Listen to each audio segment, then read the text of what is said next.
এটা আমার মনে হয় 4 তারিখের রেজাল্টের পর 5 তারিখ করলে ভালো হতো। Very nice of him. উনি যেটা বলছেন ওটা উনি বেটার বলতে পারবেন, আমি আসলে শুনিনি কাজে আমি বলতে পারবো না। প্রবাদে বলে দাঁত থাকতে দাঁতের মর্ম বুঝতে হয়। দলত্যাগীরা ফিরে এলে 1 ঘন্টা ইস্তফার চ্যালেঞ্জ নিয়ে অভিষেক বন্দ্যোপাধ্যায়কে কার্যত সে কথায় মনে করিয়ে দিলেন বিদ্রোহী তৃণমূল সাংসদ। উচিত ছিল 5 তারিখে কথা, তাহলে অন্তত মমতা ব্যানার্জির পলিটিক্যাল ক্যারিয়ারে এরকম অবস্থা হতো না। তৃণমূলের বিদ্রোহী শিবিরের এই ক্ষোভের কারণে শনিবার নিজের বাড়ির সামনে সাংবাদিকদের মুখোমুখি হয়ে অভিষেক বন্দ্যোপাধ্যায়ের এই চ্যালেঞ্জ। আজকে 18 তারিখ, আপনি 19 তারিখ আসুন, 20 তারিখ আসুন, 21 তারিখ আসুন, যবে আসার আসুন, আজকে চলে আসুন। আপনারা ফিরে আসুন, আমি 1 ঘন্টার মধ্যে ইস্তফা দিয়ে দিচ্ছি। কেউ আসবে না। ডিল হচ্ছে ওদিকে যাও, অভিষেক ব্যানার্জিকে গালাগালি দাও, তোমাকে বেঁচে থাক, তোমাকে বাঁচিয়ে রাখবো, ইডিও ধরবে না, সিবিআইও ধরবে না। ন্যূনতম লজ্জা থাকলে অবিলম্বে হচ্ছে পদত্যাগ করুন, শুধু জেনারেল সেক্রেটারির পদ থেকে নয়, যেটা আছে তার সঙ্গে লোকসভার দলনেতারও যে কজনের উনি দলনেতা, সেই কজনের লোকসভার দলনেতার পদ থেকেও পদত্যাগ করুন।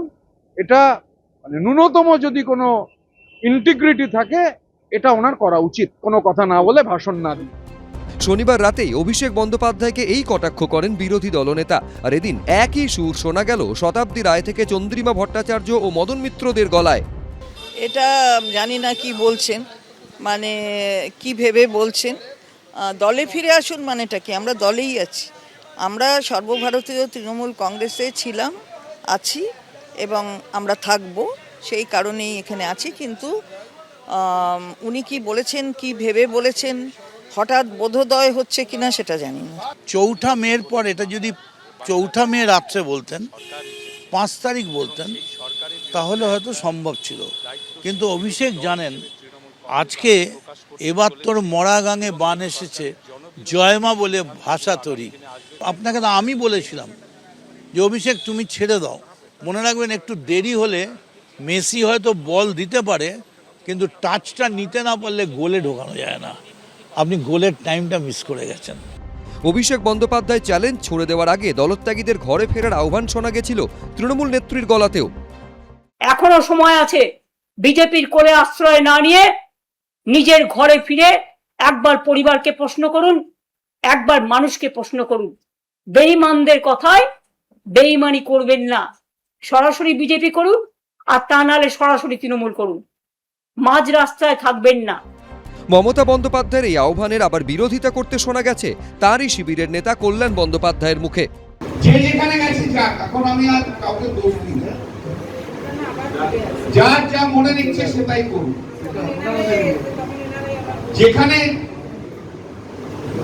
যেখানে যে ভালো থাকে সে সেখানেই ভালো থাকে।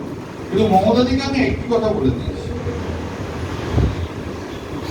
যদি এদের কাউকে আবার ফিরিয়ে নেন না, তাহলে আমি কিন্তু ছেড়ে দিয়ে চলে যাবো। পাল্টা জবাব এসেছে কালীঘাট তৃণমূলের তরফে। এরা তো সব মমতা বন্দ্যোপাধ্যায়ের পাশেই তো দিদি দিদি দিদি দিদি দিদি দিদি যুবরাজ যুবরাজ যুবরাজ যুবরাজ করে ঘুরেছে। আজকে যদি মমতা বন্দ্যোপাধ্যায় মুখ্যমন্ত্রী থাকতেন, তৃণমূলের সরকার থাকতো, আজকে যারা বড় বড় কথা বলছে আলাদা অমুক আলাদা তমুক, তারা তো সেই মমতাদির পাশেই থাকতেন।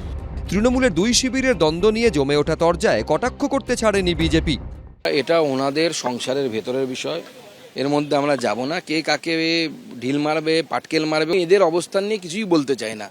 যে বলবে সেই বিপদে পড়বে, কখন কে কোন দিকে চলে যাবে বোঝা যাবে না। কে কোন শিবিরে, কার পাশে কে, প্রতি মুহূর্তে বদলে যেতে থাকা সমীকরণ নিয়ে চর্চায় তৃণমূল। অনির্বাণ বিশ্বাস, হিন্দোল দে, সত্যজিৎ বৈদ্য, এবিপি আনন্দ। এবিপি আনন্দ, এগিয়ে থাকে, এগিয়ে রাখে।